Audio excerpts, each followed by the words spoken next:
যার ব্রেন পচে গেছে সে যদি এখন চিন্তা করে যে ভাই আমার ব্রেন তো শেষ, আফসোস, মন খারাপ, ব্রেন আরো পচতে থাকবে। তাহলে এই পচা ব্রেনকে পরিষ্কার করবো কি করে? অসাধারণ একটা বুদ্ধি আল্লাহ দিয়েছে। বিজ্ঞানীরা বলতেছে পচা ব্রেনকে সুস্থ করার জন্য প্রত্যেকদিন সকালে উঠে আয়নার দিকে তাকাইতে হবে, তাকায় বলতে হবে আমি খুব ভালো আছি, খুব ভালো আছি, খুব ভালো আছি, এরকম 5 বার বলবে। আমরা প্রত্যেক নামাজে প্রথম যখন ফজর শুরু করি প্রথম সূরাটা আমরা কি পড়ি? সূরা ফাতিহা। আলহামদুলিল্লাহ রাব্বিল আলামিন, আল্লাহ তোমার কাছে খুব শুকরিয়া, খুব ভালো আছি।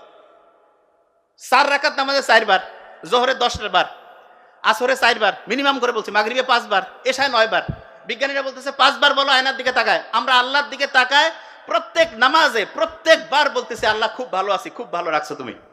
এবং এইটা যদি আমি মনে মনে বিশ্বাস করি, এবং যখন আল্লাহকে আমি বলছি এই কথা, এইটা যদি আমি মনের মধ্যে বিশ্বাস করি এবং মুখে যা বলছি এটা আমার মনের মধ্যে আমি শতভাগ হচ্ছে একাগ্রতার সাথে চিন্তা করি, পচা ব্রেইন আস্তে আস্তে ভালো হইতে থাকবে।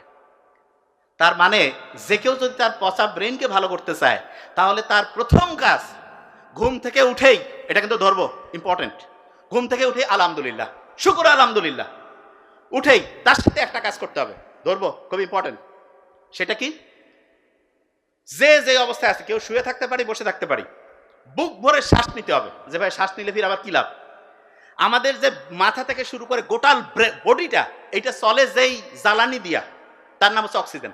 1 নম্বর, অক্সিজেন হচ্ছে ওই যে গাড়ি চলার জন্য যেমন পেট্রোল ডিজেল লাগে, আমার গোটাল বডিটা এবং তার হেড অফিস ব্রেইন চলে হচ্ছে অক্সিজেন দিয়া। অক্সিজেন যত আমি বুক ভরে নিব, পিওর অক্সিজেন যাবে। নেই একটু ভালো লাগবে? নেই না কেন? এইরকম করে প্রত্যেক দিন সকালে উঠে 5 থেকে 7 বার, 10 বার, 15 বার, যত খুশি, টাকা লাগবে না, কিছু নাই, সব জায়গায় পিওর অক্সিজেন গেল, ব্রেন চাঙ্গা হয়ে গেল। আল্লাহ জানে যে বান্দা যে কোনো সময় বিপদে পড়তে পারে, যে কোনো সময় যতগুলো বিপদ আছে, আল্লাহ কাউকে হেল্প করতে লাগবে না, আল্লাহ নিজে একটা সিস্টেম দিয়ে দিছে। কি বিপদ? যে ভাই মন খুব খারাপ, খুব টেনশন, কিছু ভালো লাগে না, বুক ধরপড় করতেছে, খাওয়ার রুচি নাই, ঘুম আসে না, এই যে যত সমস্যা, কাউকে ডেকে কথা বলতে পারছি না, কিছু নেই, আলহামদুলিল্লাহ, আল্লাহর কাছে শুকরিয়া আদায় করে সাথে সাথে হচ্ছে বুক ভরে শ্বাস নিব, শ্বাস ছাড়তে থাকবো, বুক ভরে শ্বাস নিব, শ্বাস ছাড়তে থাকবো। বিলিভ মি, যখনই এই কাজটা করব শরীরের প্রত্যেকটা কোষ ঠিকভাবে অক্সিজেন পাবে। এবং তার চেয়ে অসাধারণ, আমাদের ফ্রেনিক নার্ভ বলে একটা নার্ভ আছে, সেই নার্ভটা শান্ত হয়। এবং নার্ভের একটা অসাধারণ বৈশিষ্ট্য, একটা নার্ভ যদি শান্ত হয়, সে তার পাশেরটাকে, ওইটা তার পাশেরটাকে, ওইটা তার পাশেরটাকে, এরকম করে লক্ষ লক্ষ কোটি কোটি নার্ভ মুহূর্তের মধ্যে শান্ত হয়ে যাবে। বুক ধরপড় কমে গেল, খাওয়ার রুচি চলে আসলো, ভয় কেটে গেল, রাতের ঘুম ঠিক হইল। আল্লাহর কাছে এসছে বড় শুকরিয়া আর কি আছে? যার টাকা পয়সা সব আছে, ঘুম নাই, ওকে জিজ্ঞেস করো ভাই কি চাও, কবে আমি খালি ঘুম চাই, আমার টাকা পয়সা সব ধরে যাও। কিন্তু আমরা এটা দাম দেই না কেন? কারণ ফ্রি পাইছি। আল্লাহ সবচেয়ে দামি জিনিসগুলো আমাদের ফ্রি দিয়ে দিয়েছে। জাস্ট কাজটা কি? কাজটা হচ্ছে ওইটাকে সাইন্টিফিক্যালি আমাদের ব্যবহার করতে হবে। সকালে ঘুম থেকে উঠে শুকরিয়া আদায় করলাম, তারপরে কি করলাম? খুব সহজ কাজ, বুক ভরে শ্বাস নিলাম, ছাড়লাম। তারপরে দাঁত ব্রাশ করি না? আচ্ছা, বেশিরভাগ আমরা দাঁত ব্রাশ করি কোন হাত দিয়া? এই কথা বলি না কেন? কোন হাত? ডান হাত। ব্রেইনের ডানের সাথে ব্রেইনের বাম সাইডের একটা কানেকশন আছে, বামের সাথে ডানের, এই দুইটাই যদি স্ট্রং হয় খুব ভালো হয়। যে এটা আবার কি? ওই যে মেসি যেমন বাঁ পা দিয়ে খুব ভালো খেলে, ক্রিস্টিয়ানো রোনালদো ডান পা দিয়ে না, আমাদের ব্রেইনের দুইটা সাইডে যদি স্ট্রং হয় খুব ভালো হবে। বুদ্ধিটা কি? বুদ্ধিটা হচ্ছে আমরা যখন এই মাথা আশ্রাই ডান হাত দিয়া, দাঁত ব্রাশ করি ডান হাত দিয়ে, এখন থেকে সকালবেলা যখন দাঁত ব্রাশ করবো, কালকে থেকে শুরু করা লাগবে। আজকে আমি সকালে আসার সময় এটা করছি, প্র্যাকটিস, ব্রেনটা অ্যাক্টিভ হয়ে যায়। কিরকম? বাম হাত দিয়ে দাঁত ব্রাশ করবো, যে বাহ কত সুন্দর। মাথায় যখন চুলটা আশ্রাবো, বাম হাত দিয়া।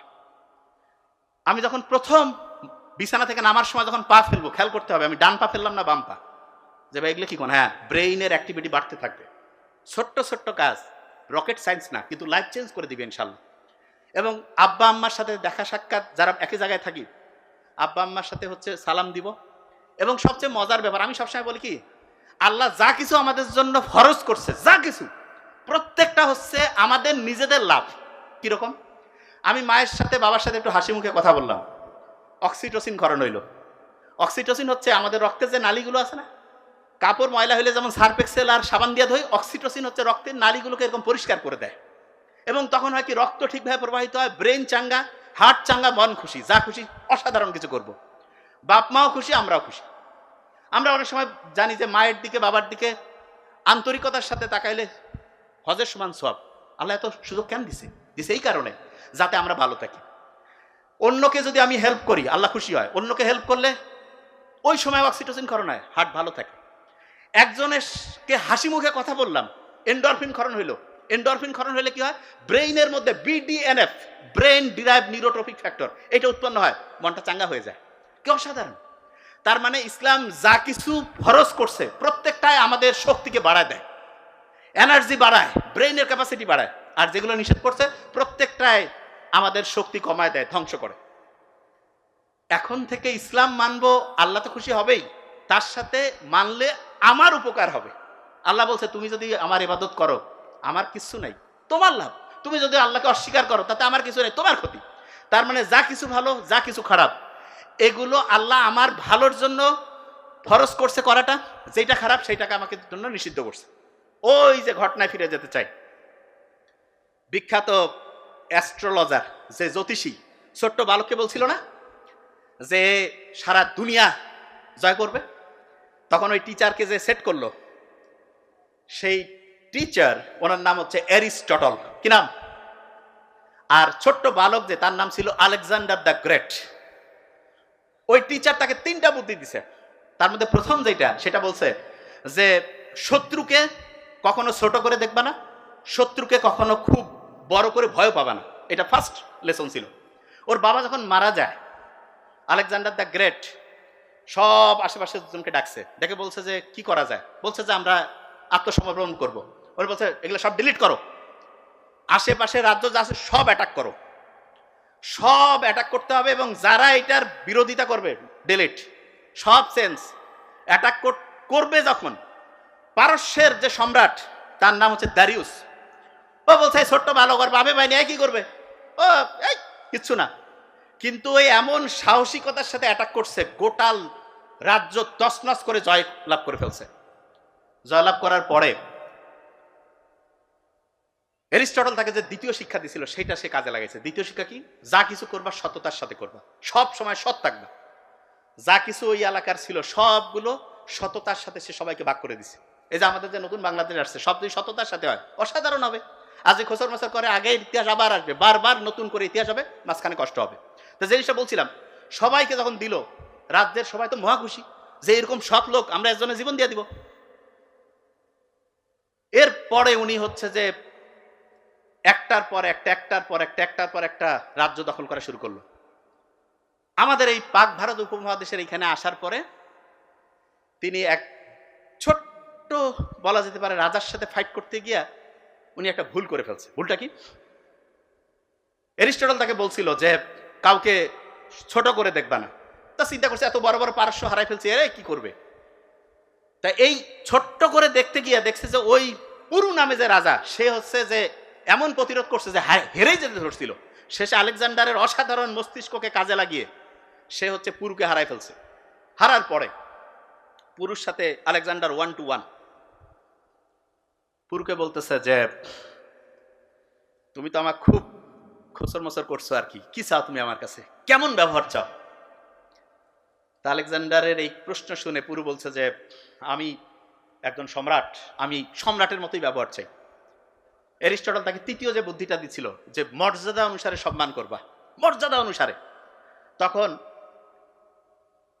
আলেকজান্ডার ওই কথাটা মনে করছে, ও মর্যাদা অনুসারে সম্মান করতে হবে। সাথে সাথে কি করছে, তাকে বলছে শুধু তোমার রাজ্য না, আশেপাশের কয়েকটা রাজ্যরে তুমি কমান্ডার ইন চিফ, তুমি হচ্ছে এগুলো হচ্ছে দেখাশোনা করবা। তা অ্যারিস্টটলের মতো অসাধারণ শিক্ষক আলেকজান্ডারের মতো অসাধারণ দিগ্বিজয়ী বীরের জন্ম দেয়। এবং আল্লাহ আমাদের সব দিয়েছে, কিন্তু দুর্ভাগ্যজনক ব্যাপার হচ্ছে আমরা আমাদের ব্রেনকে বুঝতে পারি না, ব্রেনকে পচায় ফেলছি, নষ্ট করে ফেলছি। এবং এই ব্রেনটাকে যদি আমরা ঠিকভাবে কাজে লাগাই, সামনের যে জীবনটা হবে আমাদের, আমি সবাইকে বলবো যে আল্লাহর সাথে কানেক্টেড থাকি। আর ফ্যামিলি, আব্বা আম্মা ভাই বোন, এই বড় ফ্যামিলির যে ধারণা, এটাই সবচেয়ে ভালো ধারণা। সবাইকে হচ্ছে পারস্পরিক সহযোগিতা, সবার সাথে ভালো আচরণ, এইটা যদি আমরা করি এবং ইসলামের যে মূল্যবোধ আছে এইটা যদি মানি, বিলিভ মি, অসাধারণ কিছু করার ক্ষমতা আল্লাহ প্রত্যেকের মধ্যে দিয়েছে। Thank you so much. আসসালামু আলাইকুম।